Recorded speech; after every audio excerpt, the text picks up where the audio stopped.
So, ito guys, yung weekend natin. So, lahat na video ko, send ko dito sa isang place lang ng pag-editing. So, itong sa gitna, ito yung ibon na aking nakikita na napakaganda. Ligaw na ibon. Andito naman yung sa ating kaliwa ay inutusan kaming maghanap ng isang bagay na katugma sa nabasag na palamuti sa dingding. And then ito again, sa gitna, nagkaroon ng ambon at may magandang tanawin dun sa ilalim ng dagat sa gilid ng bahay. Kaya doon muna ako nag-standby. Nandito naman sa kanan, ito, nag-video ako ng sarili ko upang mayroon akong remembrance in that weekend. And then, syempre, ang ibon na nakakawili, ang ganda ng gulay, napakaganda. So, syempre, pag nasa gitna tayo ng galaan, kung ano-ano lang ang maisip natin at kung ano-ano lang yung ating magagawa. So, nagguhit-guhit ako sa buhangin. Habang nagtitake ako ng picture, nag-i-enjoy ako sa ginagawa ko sa weekend. And then, ang ganda ng sunset.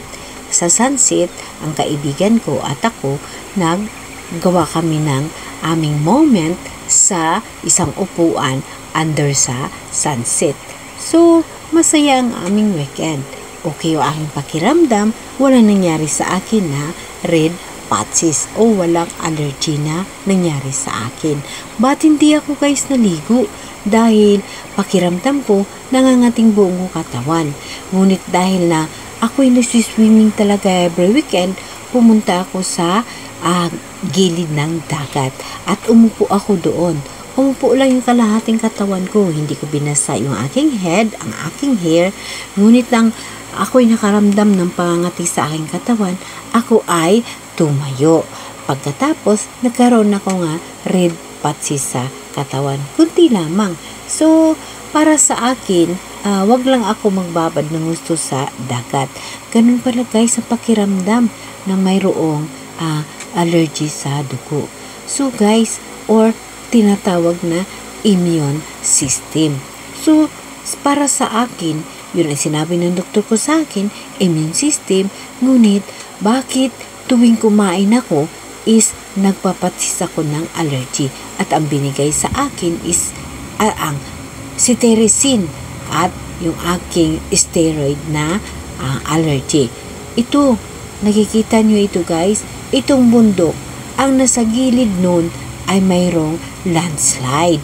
At ito siya, muntik na napunta ang landslide sa amin. Mabuti lang nandoon lang sa gate ng pintuan, nahulog lahat. At dito sa gilid, ayan, alam nyo ba guys na muntik na mapuno ng mga lupa at putik yung gilid na yan dyan kasi dyan na punta ang tubig. So, ganun pala katindi ang landslide noong nakaraang araw sa Batangas. So, maganda yung panahon ngayon kahit na malakas ang hangin. So, guys, yung mga lahat na bagay na aking madaanan at aking makikita, aking kinukulik dahil na gusto ko magkaroon ako ng remembrance sa sarili. Ito pala yung kwarto namin. Harap niya ay yung dagat. So, ito, maganda ito dito. Kasi, pag hindi mo masaradong pinto, hindi ka makatulog.